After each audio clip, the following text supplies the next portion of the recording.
Good afternoon. You're watching the Solution Summit. It's India versus COVID in one of the most challenging times in our history. The numbers are surging. What are some of the solutions? What's the way forward? What are some of the present concerns that we are looking at? My colleague Nidhi Kulpati with me as well.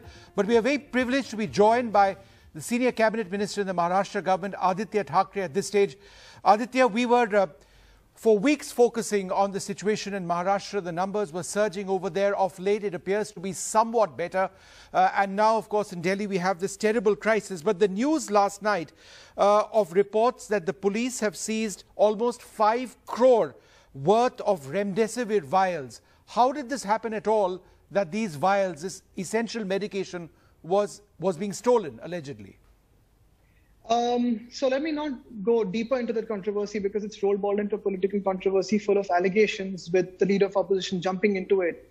The whole point is where we are trying to restrict hoarding or, black marketing of remdesivir. I think everyone, all of us as political parties should come up, work together for the state and the country today. We cannot be taking individual credit for, okay, who got these vials, from where we got these vials, and we're giving it to the government or the people. I think it's for all of us to really be responsible right now, step up above politics and start helping people. I believe at a certain level, each of us is, but I guess it also transcends political credit. And I think that is what is important today. बिल्कुल। आदित्य, खुद आप एक युवा नेता हैं। दिल्ली में भी मुख्यमंत्री कह रहे हैं कि 65% ज्यादा मामले युवाओं में आ रहे हैं। ऑक्सीजन की बेहद कमी देखी गई थी महाराष्ट्र में, दिल्ली में भी है, मध्य प्रदेश में भी है। लेकिन पहले आप अभी लोगों को बताइए, ऑक्सीजन को लेकर महाराष्ट्र में, मुंबई में क्या स्थिति है? अभी हम काफी स्टेबल हो गए हैं। पिछले 2 दिनों में हमारी जो थोड़ी स्क्रैम्बल चल रही थी, क्योंकि आप अगर देखें तो जब जैसे केसेस बढ़ने लगे, तब ऐसे एक साधारण वातावरण था कि केसेस तो बढ़ रहे हैं, ये स्ट्रेन जो है वो शायद इन्फेक्शियस है लेकिन ज्यादा स्ट्रांग नहीं है। लेकिन उसके बाद जब हम 3000-4000 क्रॉस करते गए, उसके बाद काफी ऐसे केसेस हैं जिनको माइल्ड ऑक्सीजन या ज्यादा ऑक्सीजन की जरूरत थी। ऑफ कोर्स ये सारी चीजें, ये जो कॉल्स है वो तो सारे डॉक्टर्स लेते हैं, हम साइंटिफिक बेसिस पे जाते हैं, लेकिन जो ऑक्सीजन के सोर्सेज थे वो डाइवर्ट होना शुरू हुए, क्योंकि हमारे यहाँ तो जो हमारे पेशेंट्स के आंकड़े हैं वो हमारे रेमडेसिविर के यूज और ऑक्सीजन के यूज से मैच कर रहे हैं। काफी अन्य राज्यों में ऐसे हो रहा नहीं था, तो ये जो अन्य सोर्सेज थे वो डाइवर्ट होने लगे और हमारा जो सप्लाई था वो थोड़ा कम हुआ था। ऑफ कोर्स सेंटर के साथ कोऑर्डिनेशन करके, जो भी कंपनीज है उनके साथ कोऑर्डिनेशन करके, खुद सीएम साहब है, हेल्थ मिनिस्टर जी है, ये सारे लोगों ने और पूरे हमारे जो एडमिनिस्ट्रेशन ने अभी काफी स्टेबिलिटी लाई है। इसी के साथ जो हम पीएसए यूनिट्स है वो भी हम लगाने जा रहे हैं। और सबसे अहम चीज ये है कि पिछले समय भी हमने यही किया था, इस समय भी हम यही कर रहे हैं कि काफी सारी जगहों पे ऑक्सीजन कॉन्सेंट्रेटर का इस्तेमाल कर रहे हैं, और ये कॉन्सेंट्रेटर्स भी अभी आप देखिए तो मार्केट में कम होते जा रहे हैं। तो ये सारी चीजों पर मुझे लगता है कि इस वेव में तो हम ध्यान देना जरूरी है ही, लेकिन हमने ये भी पकड़ के चलना चाहिए कि तीसरी जो वेव आएगी, ये सेकंड वेव जो हमने एस्टिमेट की थी शायद पूरे देश भर में हो या पूरे दुनिया में हो, वो इतनी स्ट्रांग आएगी ये किसी ने सोचा नहीं था। अगर आप देखें तो हमारी जो फर्स्ट वेव थी सितंबर के आसपास, वो 2000 लोगों की थी, अभी हम 10,000 के आंकड़ों पे है। तो अगर आप उसका 1% भी पकड़ ले तो काफी हाई नंबर होता है। और हम सिम्टोमेटिक, एसिम्टोमेटिक और सारे जो एसओपीज है उसी को लेके आगे चल रहे हैं, लेकिन जो सडन बर्स्ट हुआ है मुझे लगता है ये काफी डेंजरस चीज है हमारे देश के लिए। Aditya, you've spoken about strains. Now, Maharashtra was one of the first states to identify a strain which was different from the traditional variant. And genome sequencing has happened as well, where a large majority, we are told, of genome sequencing from Maharashtra has in fact been of this mutant strain or a different strain. Could you tell us a little bit more about how your doctors on the ground are telling you that this is a lot more transmissible? So essentially, every decision that the state is taking today is based on the advice of a task force that we created first last year. And the chief minister, the health minister, the cabinet ministers are always in sync with what the task force is saying, because all the decisions today are supposed to be made as per science and medicine science, not as per politics or administratively in terms of any other political view.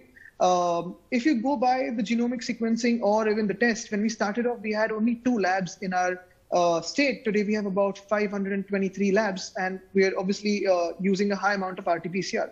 Apart from that, you have the gene test, and then we are also going for these genomic sequences because we have a lot of flyers coming in from different countries that we're putting into quarantine that is institutional quarantine. But of course, you also have certain cases that blow up after they step out of the 14-day quarantine. So essentially, we are looking at all types of testings, rapid antigen, RT-PCR, genomic, all of that, because we have come to a genuine belief that underreporting is not going to help. Right. Each number that we report is going to help us take in to isolation and for recovery 5 or 10 more cases that may have come in contact with that first case. So I think that is what we're believing and telling all our officers to focus on, that find as many cases as you can. Don't be afraid of the numbers. I think that is what is crucial.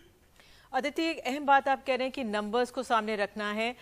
मैंने और विष्णु ने captain Amarinder Singh से भी बातचीत की थी। वहाँ पे एक समस्या ये आ रही थी कि जो लोग हैं वो हॉस्पिटल नहीं जाना चाह रहे हैं, लेकिन महाराष्ट्र में, मुंबई में लोग बहुत हॉस्पिटल्स जा रहे थे। यहाँ तक मुंबई से हमें हमारे सहयोगियों ने खबर दी कि 5 स्टार होटल्स को जो माइल्ड सिम्टम्स वाले लोग हैं, जो पैसा दे सकते हैं, उनको वहाँ भेजा जा रहा है। अभी झारखंड के जो मुख्यमंत्री हैं हेमंत सोरेन, उन्होंने भी कहा कि लोगों में पैनिक है और ज़्यादा मात्रा में हॉस्पिटल्स जा रहे हैं, इसलिए बेड्स की कमी हो रही है। तो बेड्स को लेकर क्या आंकलन है अभी मुंबई और महाराष्ट्र में? इसका मैं छोटा सा आपको एक पर्सपेक्टिव देता हूँ। पिछले साल जब ये कोविड का शब्द शुरू हुआ मार्च में, तब शायद हम पहले स्टेट थे जहां जंबो सेंटर्स बनने शुरू हो गए थे, जिसे दुनिया भर में अलग अलग नामों से जाना जाता है। हमने जंबो सेंटर्स का नाम दिया और हमने शुरू किए। अप्रोक्सीमेटली हमारे जो एक्सपेक्टेशन थे या कंप्यूटर मॉडल्स थे, तो हमारी टीम्स ने दिल्ली के जो टीम्स आती थी उनके साथ बैठकर एक साधारण आंकड़ा ये निकाला कि हम 20,000 बेड्स बना सकते हैं, उसमें से ऑलमोस्ट 70% ऑक्सीजनेटेड बेड्स बना सकते हैं। उसी के लेके आगे जाके अभी हम थर्ड वेव के लिए प्रिपेयर कर रहे हैं। मुंबई में हम ऑलमोस्ट 30,000 बेड्स बना रहे हैं। पूरे महाराष्ट्र में तो हम 5 लाख बेड्स के आगे गए हैं। लेकिन इसमें 2-3 टाइप के साधारण मानसिकता बनी हुई या आइडियोलॉजीज बनी हुए लोगों में। एक ऐसे लोग हैं जो अभी भी टेस्टिंग से थोड़े डर रहे हैं कि शायद अगर टेस्ट पॉजिटिव हो जाए तो उन्हें आइसोलेशन में लिया जाएगा। मैं उनसे हाथ जोड़ के यही विनती करूंगा कि आप टेस्ट करें। मैं भी पिछले महीने में कोविड पॉजिटिव था, लेकिन आप जितने जल्दी टेस्ट कर सकते हो, पॉजिटिव या नेगेटिव, जो भी डॉक्टर आपको बताते उसी हिसाब से, डॉक्टर की एडवाइस से चल सकते हो, तो वो अच्छा है, क्योंकि आप रिकवर ज्यादा जल्दी कर सकेंगे। दूसरे लोग ऐसे भी है, जब टेस्ट पॉजिटिव करते हैं तो होम आइसोलेशन प्रेफर करते हैं, क्योंकि वो हॉस्पिटल जाने से प्रेफर करते हैं घर में रहे। बिल्कुल, अगर आप एसिम्प्टोमेटिक हो तो शायद आप घर पे रह सकते हो, लेकिन सारे नॉर्म्स है जो आइसोलेशन के, वो स्ट्रिक्टली फॉलो करना जरूरी है। फैमिली को सुरक्षित रखना जरूरी है। तीसरे लोग ऐसे भी है जो पॉजिटिव आते हैं, फिर हॉस्पिटल जाते हैं, लेकिन डॉक्टर को कभी कभी प्रेशर करते हैं कि हमें रेमडेसिविर दे दो या ऑक्सीजन दे दो। मुझे लगता है इस जो ये प्रोटोकॉल है, इसमें पूरी डॉक्टर की सलाह 100% लेनी जरूरी है। महाराष्ट्र में बिल्कुल काफी सारे हमने आइसोलेशन बेड्स बनाए हैं। जैसे मैंने कहा, लगभग 5 लाख बेड्स के आसपास है। आईसीयू बेड्स बनाए हुए हैं, ऑक्सीजनेटेड बेड्स बनाए हैं। और इसके बावजूद भी अभी जो 2 हिस्से बने हुए हैं, पब्लिक हॉस्पिटल्स और प्राइवेट हॉस्पिटल्स, इसमें कभी कभी लोग चॉइसेस के लिए जाते हैं कि मुझे प्राइवेट हॉस्पिटल ही जाना है या पब्लिक हॉस्पिटल जाना है। हम लोगों को यही बता रहे, ट्विटर पे हो या व्हाट्सएप पे हो, कभी कभी रात को 3 बजे हमें मैसेज आते हैं कि हमें हॉस्पिटल की जरूरत है, लेकिन प्राइवेट हॉस्पिटल। तो मैं यही कह रहा हूँ कि अब जंबो जाए, गवर्नमेंट जाए, प्राइवेट जाए, डॉक्टर्स सारे सेम है, क्योंकि टास्क फोर्स सेम है और एसओपी सेम है। आप कहीं भी डरिए मत कि आपको ट्रीटमेंट कहीं ज्यादा या कम मिलेगी। Aditya, you mentioned that you'd fallen unwell. You're looking much better now. Could you tell our viewers, in having gone through this experience yourself, what to look out for? I think the first symptom for me was typically weakness. And I have been someone, who's, of course, interacting with people in a limited sense when we go out to jumbo centers or, meeting people at hospitals or creating these facilities. And of course, we also had to look into pre-monsoon works and all.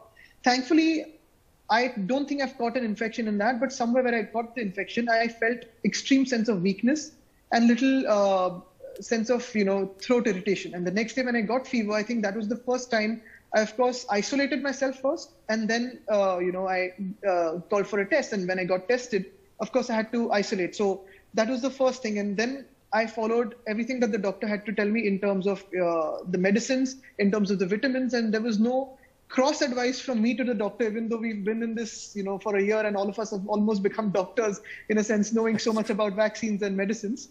But you just have to follow what the doctor tells you. And there's a sense of weakness, so you have to go with the flow of recuperating.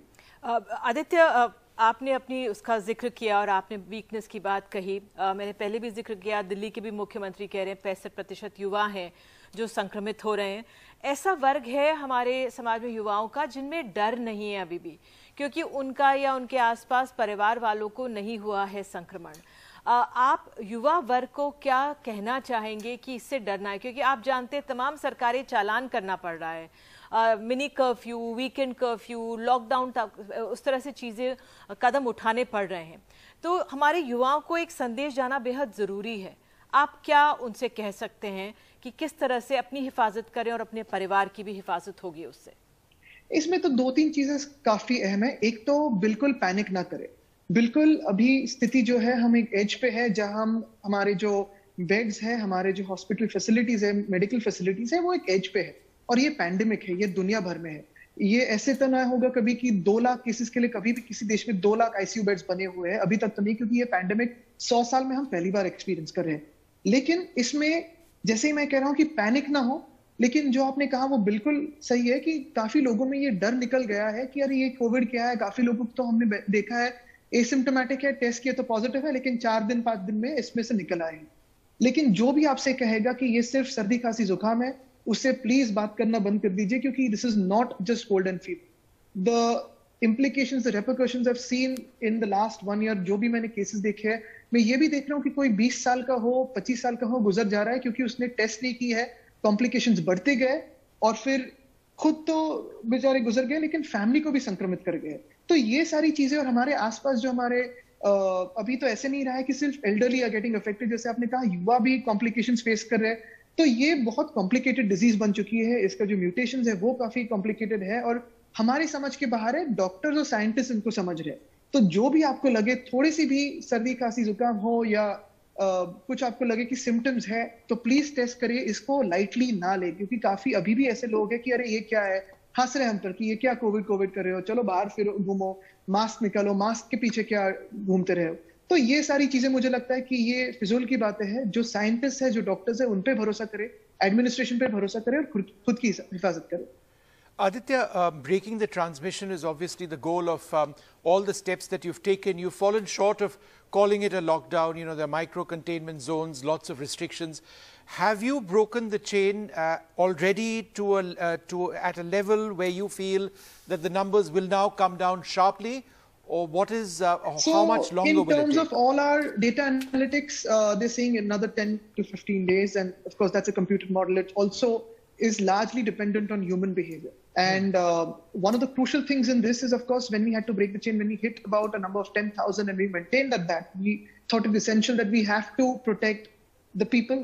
Our first duty is to save lives over populism. Our first duty is to protect the people over claims that we can keep our state open and running. Having said that, of course, we've supported with a financial package to a lot of people who needed it right now.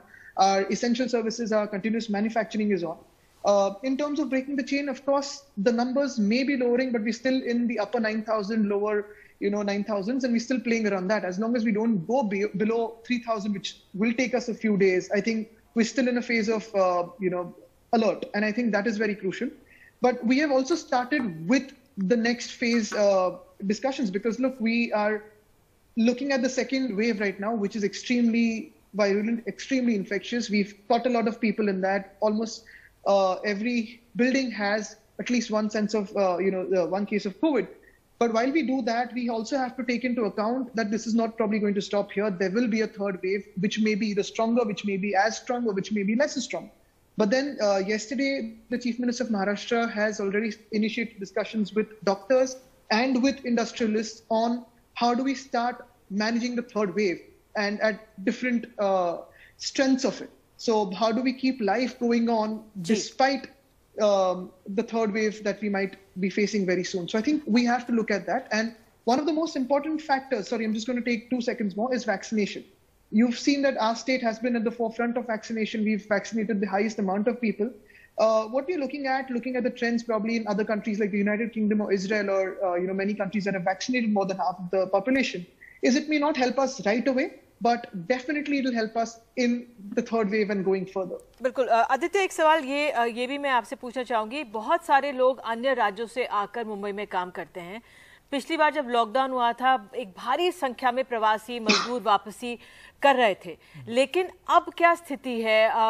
अब उनको रोका जा रहा है क्योंकि वहाँ की भी अर्थव्यवस्था चलनी है, उनको भी अपने दिहाड़ी मजदूरी कमानी है, अपना भी घर बार चलाना है।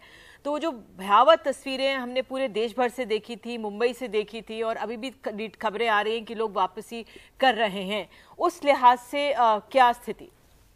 पिछले साल जब जनता कर्फ्यू अनाउंस किया था और उसके बाद लॉकडाउन था, तो काफी सारे माइग्रेंट वर्कर्स को अपने अपने राज्यों में जाना था, और उसी समय हमने सेंटर से भी कहा था कि हमारे साथ थोड़ा कोऑर्डिनेशन करिए, हम ट्रेन से उनको भेज सकते हैं।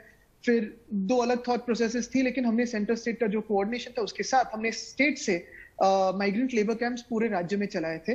ऑफ कोर्स फिर फर्स्ट में से जो भी ट्रेन मिले वो अपने घर गए और वापस आए, काम शुरू हुए। इस समय लॉकडाउन में या जो भी हमने रिस्ट्रिक्शंस बढ़ाए हैं उसमें कहीं भी ट्रैवल रिस्ट्रिक्ट नहीं किया है।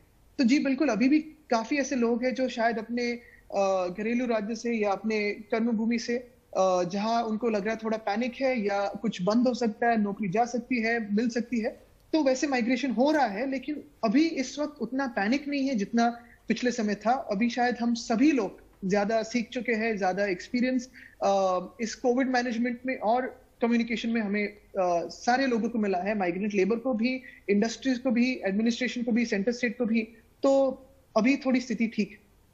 All right, Aditya Thackeray, thank you very much for speaking to us, and it's great to see you up and about and feeling much better. And I think it's so important that the state of Maharashtra is looking ahead, and if things get bad once again in another wave, how is that going to be tackled? Because looking ahead, finding solutions, so very important. Thank you very much. Thank you, and thank you for NDTV always does fantastic shows, be it with the Tiger, be it with the Cleanathon. And the Cleanathon, and thank you for doing this for COVID, and as well as, as I'm always happy to be participating with all of you. Thank you. Thank you. Thank you.